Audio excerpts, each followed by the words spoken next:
नाज़रीन, 5 के पंच में दूसरी अहम खबर, हम उस तालीम के मरकजी वजारत की जानब से उस फरमान का या उन गाइडलाइंस का जिक्र करेंगे जो मुल्क के कोचिंग सेंटर्स मालिकान के लिए रखी गई है। यानी 16 साल की उम्र से कम आप किसी भी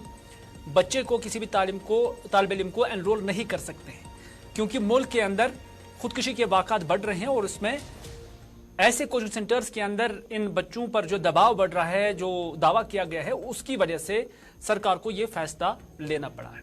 और इसमें यह भी कहा गया है इन गाइडलाइंस के अंदर कि कोई भी कोचिंग सेंटर का जो मालिक होगा या अथॉरिटीज होगी, उन्हें रजिस्टर होना होगा और जो उन्हें कोचिंग सेंटर के अंदर फैसिलिटीज होंगी, चाहे मेस को लेकर, चाहे रहने की जो रेजिडेंशियल क्वार्टर्स हैं उनको लेकर, तो उसमें उन्हें अपनी वेबसाइट बनानी होगी और वेबसाइट पे ये सारी चीजें डालनी होगी। न सिर्फ इतना, बल्कि उन्हें कोई गैर जरूरी जहां सा टॉप करने की जो टॉपर्स हैं उस लिस्ट में अव्वल या दूसरे तीसरे नंबर पर आने के लिए बच्चों को या उनके वालिदैन को जहां से में नहीं लेना चाहिए, यह भी कहा गया है। लेकिन इस फैसले का इंपैक्ट जम्मू कश्मीर के अंदर किस तरह का पड़ेगा, यहां के कोचिंग सेंटर्स पे किस तरह का पड़ेगा, इस हवाले से हमने बात की है Jammu Kashmir private school association के प्रेसिडेंट और जो कोचिंग सेंटर्स एसोसिएशन है उसके साथ भी वाबस्ता है जी अनवार साहब। जी अनवार साहब से जब हमने ये बात पूछी कि आप इस फैसले को किस नजर से देखते हैं, तो उन्होंने कहा कि ये अगरचे सरकार का पॉलिसी मैटर है तो इस पे हम ज्यादा नुक्ताचीनी नहीं करेंगे। अलबत्ता कोचिंग सेंटर्स तभी हैं जब अल्टरनेट सिस्टम यानी स्कूलिंग सिस्टम ठीक नहीं है। अगर स्कूल सिस्टम एस्टैब्लिश्ड होता, बच्चे को स्कूल के अंदर बेहतर तालीम की फैसिलिटी दस्तयाब होती, तो फिर बच्चा कोचिंग सेंटर ऑप्ट क्यों करता। और जीएनवार का यह भी कहना है कि यह बच्चे का हक है कि वो तालीम कहां पर हासिल करे, यह उनके पेरेंट्स का हक है कि वो अपने बच्चे को कहां तालीम के हुसूल के लिए भेज दे। बहरहाल लुबी लबाब डॉक्टर जीएनवार का यह कहना था कि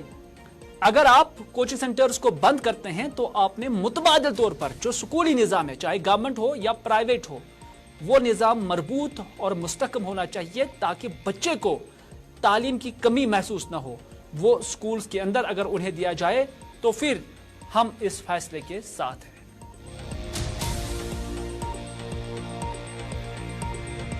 कहा यह कि इसमें जो कहा गया कि 16 साल तक बच्चा कोचिंग में नहीं जाएगा, सवाल यह है कि ये एक डिबेटेबल मामला है,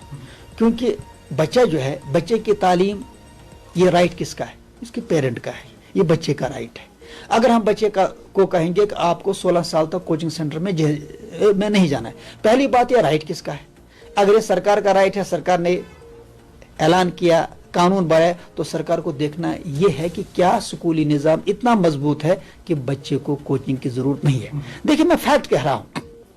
कल जब ये ऑर्डर की इम्प्लीमेंटेशन की बात होती, क्यों अक्सर, खासकर आप लोग क्यों अक्सर जो है ये क्वेश्चन करते रहते हैं, बार बार पूछते रहते हैं हमसे कि आप सरकारी ऑर्डर्स को नहीं मानते हैं या सरकारी ऑर्डर्स इम्प्लीमेंट नहीं होते हैं। वजह उसकी ये होती है कि जो ऑर्डर रीजनेबल नहीं होगा, जो लॉजिक ड्रिवन नहीं होगा, जो एविडेंस बेस्ड नहीं होगा, वो आराम से, आसानी से वो इम्प्लीमेंट नहीं होता है। डंडे के जोर पे कब तक ऑर्डर चलाएंगे?